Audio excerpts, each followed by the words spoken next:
गौरव share बाजार में नए नए दाखिल हुए हैं। बाजार के रोलर कोस्टर की सवारी में उन्हें खूब मजा भी आ रहा है। वे जब देखिए नए शेयरों की रिसर्च, कंपनियों के बही खातों को खंगालने में उलझे नजर आते हैं। हाल ही में गौरव को किसी ने बताया कि उन्हें होल्डिंग कंपनियों में पैसा लगाना चाहिए।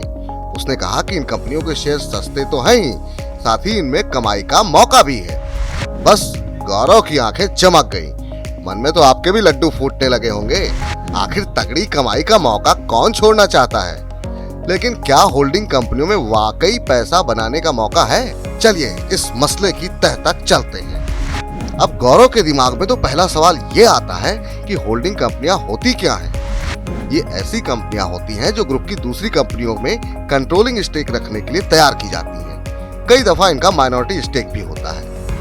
समझने वाली बात यह है कि होल्डिंग कंपनियों का कई दफा खुद का कोई धंधा नहीं होता है। ये बस ग्रुप की कंपनियों में ही निवेश करते हैं। अब टाटा सन्स को ही देख लीजिए। कुछ होल्डिंग कंपनियां ग्रुप कंपनियों में स्टेक रखने के साथ कारोबार में भी होती हैं, जैसे HDFC लिमिटेड। अब आप सोचेंगे कि आखिर इनकी वैल्यू कैसे तय होती है?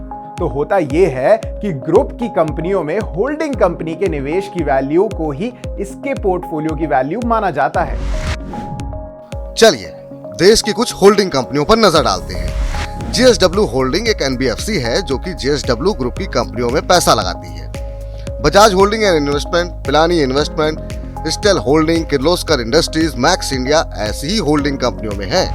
होल्डिंग कंपनियों के शेयरों के सस्ते मिलने का कोई तय फॉर्मूला नहीं है। ये पूरा खेल सेंटिमेंट पर टिका हुआ है। HDFC सिक्योरिटीज के एनालिसिस से पता चलता है कि होल्डिंग कंपनियों के शेयर आमतौर पर अपनी हिस्सेदारी वाले शेयरों, प्रॉपर्टी या एसेट की फेयर वैल्यू के मुकाबले सस्ते मिलते हैं। होता यह है कि प्रमोटर अपनी कंपनियों के शेयर आमतौर पर बेचते नहीं हैं। अगर वे बेचेंगे तो फिर अपनी कंपनी के शेयरों में गिरावट आने लगेगी। तो ना होल्डिंग कंपनी के प्रमोटर शेयर बेचेंगे और ना उनका सही वैल्यूएशन पता चल पाएगा। यही वजह है कि शेयर जो है वो डिस्काउंट पर आंके जाते हैं। शेयरों के ट्रांसफर पर लगने वाला टैक्स भी कम वैल्यूएशन की एक बड़ी वजह बनता है। अब गौरव के दिमाग में होल्डिंग कंपनियों को लेकर तस्वीर साफ है। मनी 9 की सलाह, किसी भी होल्डिंग कंपनी को सामान्य कंपनी की तरह ना देखें। ये सस्ते मिलते हैं तो कई जोखिम भी होते हैं। इसकी वजह यह है कि होल्डिंग कंपनी की बैलेंस शीट में सिर्फ 3 मुख्य आइटम होते हैं। लायबिलिटी के लिहाज से सिर्फ इक्विटी कैपिटल और एसेट के लिहाज से सिर्फ उनके द्वारा किया गया निवेश और मौजूदा ट्रेडिंग स्टॉक। इसलिए ऐसी कंपनियों का वैल्यूएशन पूरी तरह से उनके द्वारा किए गए निवेश की वैल्यू पर आधारित होता है। यही जोखिम की बात है। कई कंपनियों में निवेश है तो कुछ के शेयर चढ़ेंगे और कुछ के टूटेंगे भी।